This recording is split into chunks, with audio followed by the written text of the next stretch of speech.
Hello दोस्तों, आज जो मैं आपको कहानी सुनाने जा रही हूँ ये कहानी है जादुई बैंगन का घर और बैंगन की खेती की। तो चलिए दोस्तों देखते हैं जादुई बैंगन का घर और बैंगन की खेती की कहानी।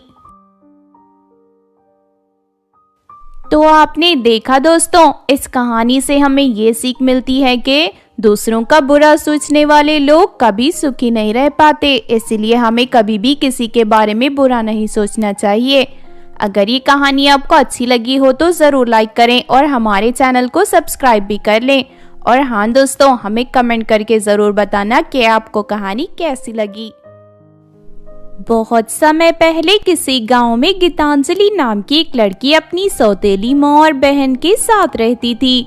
गीतांजलि का रंग बहुत काला था, साथ ही वो बहुत बदसूरत भी थी।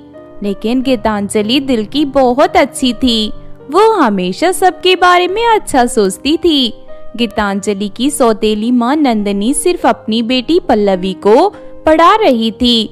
वो गीतांजलि से लोगों के घरों में झूठे बर्तन साफ करवाती थी। यहाँ तक कि जब भी पल्लवी का जन्मदिन आता तो नंदिनी उसका जन्मदिन बड़े धूमधाम से मनाती थी। दूसरी तरफ गीतांजलि के जन्मदिन पर वो उसे एक चॉकलेट भी खरीद कर नहीं देती थी। बेचारी गीतांजलि अपनी किस्मत पर अफसोस करते हुए जीवन काट रही थी। फिर एक दिन गीतांजलि को नम्रता नाम की एक अमीर औरत के घर नौकरानी का काम मिल जाता है। गीतांजलि के काम और उसकी ईमानदारी से नम्रता बहुत प्रभावित होती है। नंदिनी, गीतांजलि बहुत ही गुणवान है। मेरी नजर में एक लड़का है जो शहर में अच्छी नौकरी करता है। अगर गीतांजलि की शादी उस लड़के से हो जाए तो गीतांजलि को जीवन में बहुत सुख मिल जाएगा। लेकिन मेम साहब, शादी का खर्च उठाने के लिए मेरे पास बिल्कुल भी पैसे नहीं हैं। तू पैसों की चिंता मत कर गीतांजलि, मेरी बेटी समान है। कल तू मेरे घर आना, मैं तुझे पूरे 10 लाख रुपए दूंगी, जिससे तू बड़े धूमधाम से गीतांजलि की शादी करवाना। उसके बाद नम्रता अपनी पहचान के लड़के को गीतांजलि से मिलवाने के लिए बुला लेती है। गीतांजलि का मीठा स्वभाव उस लड़के को बहुत पसंद आता है और वो गीतांजलि के रंग रूप को नजरअंदाज कर उससे शादी करने के लिए तैयार हो जाता है। दूसरी तरफ नम्रता नंदिनी को 10 लाख रुपए दे देती है। माँ, हमें गीतांजलि की शादी के लिए 10 लाख रुपए मिले हैं। इतनी बड़ी रकम तुम इसकी शादी में खर्च कर दोगी क्या? पागल हो गई है क्या? मैं फूटी कौड़ी भी शादी में खर्च नहीं करूंगी। मैंने प्लान बनाया है कि गीतांजलि को जान से मारकर सारे पैसे हड़प लूंगी। अरे वाह माँ, तुम तो बहुत होशियार हो। फिर देर किस बात की है, कल ही उसे ठिकाने लगा देते हैं। फिर अगले दिन दोनों माँ बेटी गीतांजलि को गांव के पास वाली पहाड़ी पर ले जाकर उसे वहां से धक्का दे देते हैं। अब हम उस नम्रता से कह देंगे कि गीतांजलि सारे पैसे लेकर अपनी पसंद के लड़के के साथ भाग गई। इस तरह सारे पैसे हमारे हो जाएंगे। फिर गांव जाने के बाद दोनों माँ बेटी झूठ मूठ कर रोते हुए नम्रता को सारी बात बता देती हैं। दोनों माँ बेटी के झूठे आंसू देख बेचारी नम्रता उसके बातों में आ जाती है। लेकिन दूसरी तरफ खाई में गिरने के बावजूद गीतांजलि की मौत नहीं होती, क्योंकि वो एक पेड़ की डाली पर लटक गई थी। शाम को अंधेरा होते ही सैर पर निकली एक जादूगरनी की नजर गीतांजलि पर पड़ती है। वो फौरन उसे उठाकर अपने घर ले जाती है। वो जादूगरनी अपने घर के पीछे वाले खेत में जादुई बैंगन की फसल उगाया करती थी। जादूगरनी अपनी जादुई शक्ति से गीतांजलि को पूरी तरह ठीक कर देती है। उसके बाद गीतांजलि रोते हुए जादूगरनी को अपनी सौतेली माँ और बहन के बारे में सारी असलियत बता देती है। गीतांजलि की बातें सुनने के बाद जादूगरनी को उससे बहुत हमदर्दी हो जाती है। उसके बाद वो जादुई बैंगन से बना एक लहंगा गीतांजलि को पहना देती है। उस लहंगे को पहनते ही गीतांजलि बहुत ज्यादा खूबसूरत बन जाती है। फिर जादूगरनी खेत से ढेर सारे बैंगन तोड़कर उन्हें एक बड़ी कढ़ाई के अंदर डाल देती है। जादूगरनी के मंत्र पढ़ते ही वो सारे बैंगन आपस में जुड़कर एक विशाल बैंगन के घर के रूप में बदल जाते हैं। ये जादुई बैंगन घर तुम्हारी हर इच्छा पूरी करेगा। आज से तुम इस घर के अंदर रहना। इसकी शक्ति से तुम सभी बुरे लोगों को सबक सिखा सकती हो। उसके बाद गीतांजलि जादूगरनी का शुक्रिया अदा कर जादुई बैंगन घर को लेकर अपने गांव चली जाती है। गीतांजलि की खूबसूरती देख दोनों माँ बेटी की आंखें फटी की फटी रह जाती हैं। ये तो जिंदा बच गई माँ, ऊपर से ये इतनी खूबसूरत कैसे बन गई? क्यों री गीतांजलि, आखिर ये सब क्या है? तुझे ये जादुई बैंगन का घर कहाँ से मिला? तुम दोनों को ये जानने की जरूरत नहीं है। तुम दोनों ने मुझे मारने की कोशिश की थी ना, अब मैं तुमसे अपना बदला लूंगी। फिर गीतांजलि के कहने पर जादुई बैंगन घर के अंदर से दो बड़े जादुई बैंगन बाहर निकलकर दोनों माँ बेटी की खूब पिटाई करते हैं।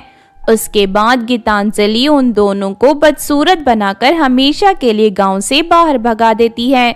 बेटी, तुमने उन दोनों को बिल्कुल सही सजा दी है। उन दोनों धोखेबाजों को ऐसी ही सजा मिलनी चाहिए थी। उसके बाद नम्रता बड़ी धूमधाम से गीतांजलि की शादी करवा देती है। इस तरह सब कुछ ठीक हो जाता है और गीतांजलि अपने पति के साथ जादुई बैंगन घर में हंसी खुशी अपना जीवन जीने लगती है।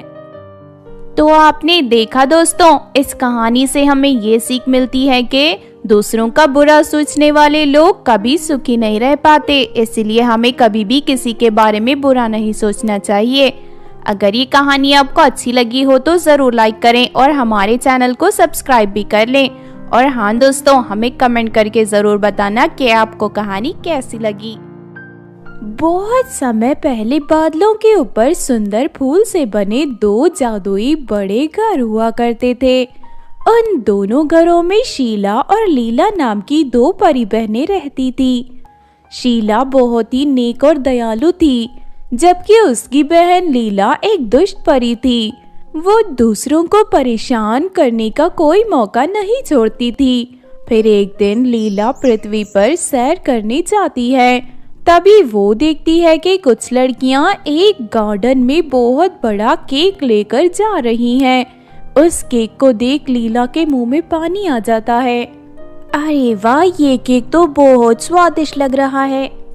उसके बाद लीला उन लड़कियों का रास्ता रोक लेती है। सुनो लड़कियों, मुझे केक खाना बहुत पसंद है, ये केक मुझे दे दो। तुम इस तरह मुझसे मेरा केक क्यों मांग रही हो? आज मेरा जन्मदिन है, मैं अपनी सहेलियों के साथ यहाँ जन्मदिन मनाने आई हूँ। सुन परी, अगर तुझे केक खाने का इतना ही शौक है तो बाजार से खरीद कर खा ले। बेकार में हमें परेशान मत कर, चल हट यहाँ से, हमारा रास्ता छोड़। ये सुनकर लीला परी का चेहरा गुस्से से लाल हो जाता है। तुम सब ने मुझे गुस्सा दिला दिया है, अब मैं एक एक कर सबको सबक सिखाऊंगी। उसके बाद लीला परी अपनी जादुई छड़ी घुमाकर उन सभी लड़कियों की चोटी पेड़ से बांध देती है।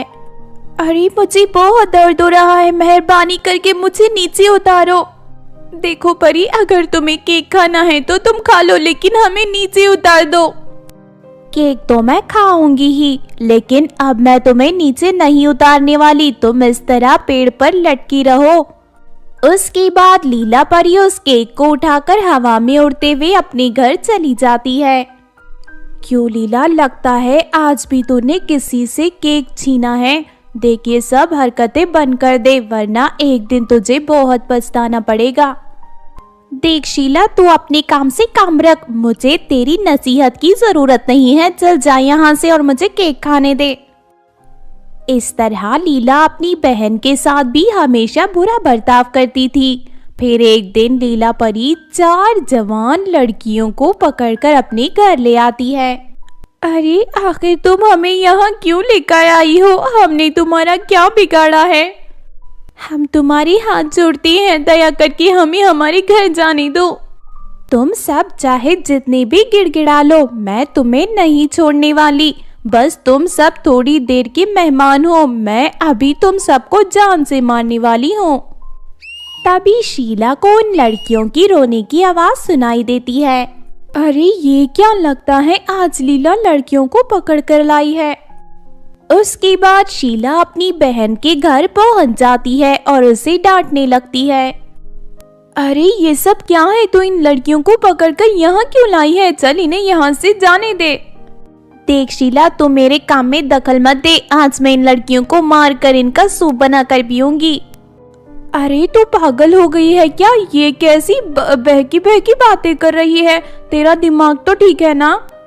मैंने जादुई किताब में पढ़ा है कि 4 जवान लड़कियों को मारकर उनका सूप बनाकर पीने से हमेशा शरीर कभी बूढ़ा नहीं होता और हम हमेशा जवान बनी रहती हैं। इसीलिए मैं चारों लड़कियों को पकड़कर यहाँ लाई हूँ।